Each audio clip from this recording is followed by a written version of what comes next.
Hello friends, welcome to ரின் சமையல். இன்றைக்கி நம்ம ரின் சமையல் சேனலில் தட்டு சோறு சாப்பிட மணக்க மணக்க தக்காளி ரசம் இப்படி செய்யுங்க. ரொம்பவே ஈஸியான தக்காளி ரசம்.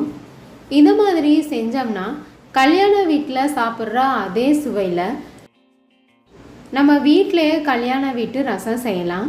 ரின் சமையல் சேனலை சப்ஸ்கிரைப் பண்ணிக்கோங்க. பக்கத்தில் இருக்க ஆளுன்ற பெல்லைக்கான கிளிக் பண்ணி வச்சுக்கிட்டிங்கன்னா நான் போடுற வீடியோ உடனே உங்களுக்கு நோட்டிஃபிகேஷனில் வந்துடும்.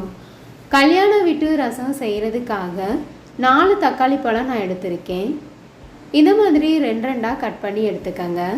பவுலில் சேர்த்துட்டு 1 கப் அளவு தண்ணி சேர்த்துக்கோங்க. இந்த மாதிரி தக்காளி பழம் சேர்த்துட்டு கொதிய வச்சுக்கணும். மேலே இருக்க தோல் எல்லாம் உறிஞ்சு வர வரைக்கும் கொதிய வச்சுக்கோங்க.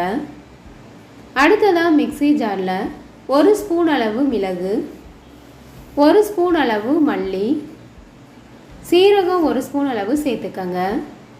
இது எல்லாத்தையுமே கொரப்பாக அரைச்சி எடுத்துக்கணும். இது கூட 10 பூண்டு பல்ல தோலை உரிக்காமல் வச்சுருக்கேன், அதையும் சேர்த்துக்கலாம். தோல் உரிக்காமல் சேர்க்குறது உங்களுக்கு பிடிக்கல அப்படின்னா தோலை உரிச்சிட்டு சேர்த்துக்கோங்க. எடுத்துருக்க பூண்டு பல்லை மிக்ஸி ஜாரில் சேர்த்துடணும்.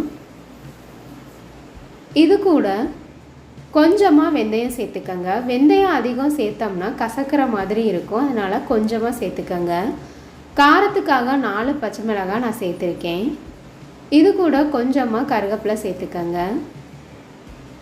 கொரப்பாக அரைச்சி எடுத்துக்கணும். எந்தளவு உங்களுக்கு காரம் அதிகமாக வேணுமோ அதுக்கு தகுந்த மாதிரி பச்சை மிளகாயை கூடவோ குறையவோ சேர்த்துக்கங்க. தக்காளி பழத்தில் மேலே இருக்க தோல் எல்லாம் நல்லா உறிஞ்சு வர வரைக்கும் வேக வச்சாச்சு. மேலே இருக்க தோல் எல்லாத்தையுமே எடுத்துருங்க. நாம் வேக வச்ச தண்ணியை அப்படியே நம்ம தக்காளி ரசத்துக்கு சேர்த்துக்கலாம். தக்காளி பழத்தை கையிலேயே மசிச்சு விட்டுருங்க. அப்படி இல்லைன்னா மிக்ஸி ஜாரில் நைஸாக அரைச்சிட்டு கூட சேர்த்துக்கலாம். கையிலேயே இந்த மாதிரி நல்லா மசிச்சதுக்கு அப்புறமா இது கூட 1/4 ஸ்பூன் அளவு மஞ்சள் தூள் சேர்த்துக்கங்க. ரசத்துக்கு தேவையான அளவு உப்பு சேர்த்துக்கணும். ரசத்துக்கு எந்தளவு உங்களுக்கு புளிப்பு தேவையோ அதுக்கு தகுந்த மாதிரி தண்ணி சேர்த்துக்கங்க. உப்பு எல்லாம் சரியாக இருக்கான்னு செக் பண்ணிக்கணும். அடுத்ததாக கடாயில் 2 ஸ்பூன் அளவு எண்ணெய் சேர்த்துக்கங்க. எண்ணெய் சூடானதுக்கு அப்புறமா 3 வரமிளகாய் எடுத்துருக்கேன், எண்ணெயில் சேர்த்துக்கணும். வரமிளகாய் சேர்த்து செய்யும்போது ரசம் இன்னும் நல்லா வாசமாக இருக்கும். 1/2 ஸ்பூன் அளவு கடுகு உளுந்து சேர்த்துக்கலாம். நம்ம தட்டி வச்சுருக்க வெள்ளைப்பூடை எண்ணெயில் சேர்த்துக்கணும். எண்ணெயிலே நல்லா வதக்கி விட்டுக்கோங்க. மீடியம் ஃப்ளேம்லேயே வச்சு வதக்கிக்கணும். எண்ணெயிலே வதக்கும் போதே வீடே கம்மன்னு வாசமாக இருக்கும். அந்தளவு இந்த தக்காளி ரசம் டேஸ்ட்டும் ரொம்பவே நல்லாயிருக்கும். எண்ணெயிலே இந்த மாதிரி 1 நிமிஷத்துக்கு வதக்குனதுக்கு அப்புறமா இது கூட கொஞ்சமாக கருவேப்பிலை சேர்த்துக்கோங்க.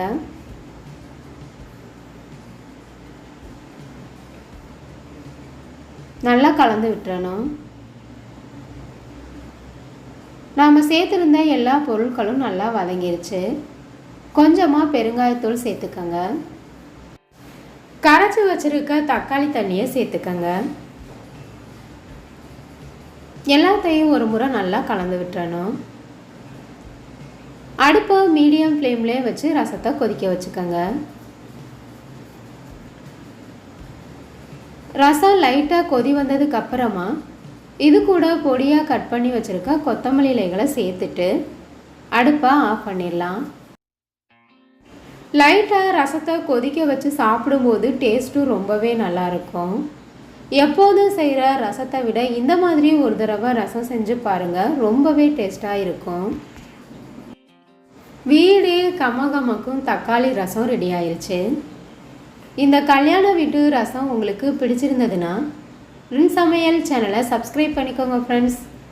ஈஸியான ரசம் உங்களுக்கு பிடிச்சிருந்ததுன்னா மறக்காமல் ஒரு லைக் கொடுங்க ஃப்ரெண்ட்ஸ். கமெண்ட் பண்ணுங்கள், ஷேர் பண்ணுங்கள். பக்கத்தில் இருக்க ஆளுன்ற பெல்லைக்கான கிளிக் பண்ணி வச்சுக்கிட்டிங்கன்னா நான் போடுற வீடியோ உடனே உங்களுக்கு நோட்டிஃபிகேஷனில் வந்துடும். Thank you friends.